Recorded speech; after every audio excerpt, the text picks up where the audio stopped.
Hey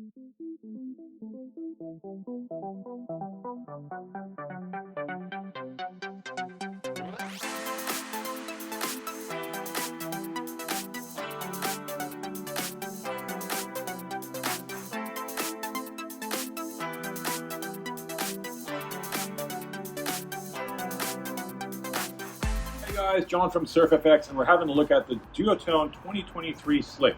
Now there are a couple slicks now, so you've got Slick, which we have here, and then you've got the 2022 Slick SLS, which is a little bit different, and then they do the 23 Slick in a D-Lab construction as well, so you're going to get that lighter construction there. But we're looking here at the regular Slick, let's call it that, and what they've done, they've changed quite a few things. So they've really tried to make this more powerful and more stable. So they wanted to do that more for the guys who are doing freestyle and for jumping.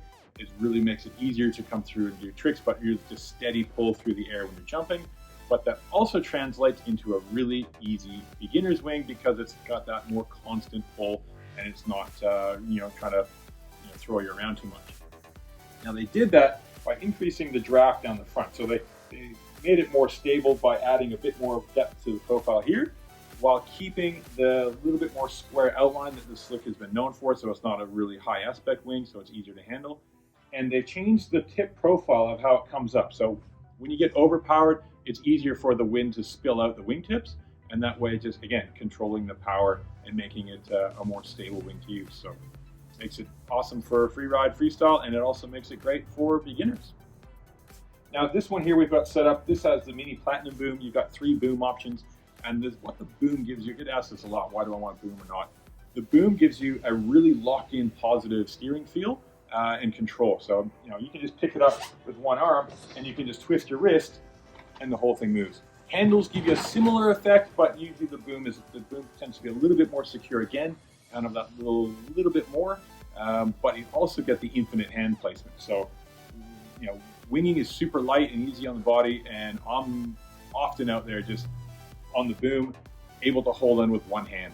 So you can just hold it in the middle, find that sweet spot and hold it and kind of cruise. It's pretty cool. And then you can maneuver it around if need be. Really, really fun way to ride when you're just riding with one hand, really like that way. The most important thing about this wing is that it's got the Mode 3 construction. So what that is, that's a different canopy material. So it's a much stiffer canopy material in the way that it stretches. So you get obviously you're going to get a bit more durability out of that, but it increases the whole tension of the wing. Plus, it also adds to the durability of it too. So you're not getting it stretching over time quite as much as the lighter materials that they've used previously. Having it that real rigid shape, again, it's when they first started developing canopy tension and using rigid, the strut and leading edge. Well, now that's transferring into the material itself. So almost getting to windsurfing, kind of how they got crisp materials for the canopy and the wing shape of a windsurf sail. I think we can see it more and more coming through on the wing design, but it's just you can see here how it's done the radial bits coming out. So the fabric actually has direction to the stretch and the skip its ways. When they do this, they're able to manipulate that stretch characteristic and make the whole wing stiffer. So it's pretty cool, and it allows for that. It's a really nice low down grunt on this thing, but that high instability without having it kind of bagging out at the trailing edge. So able to spill the wind cleanly off the back and have it smooth through the air.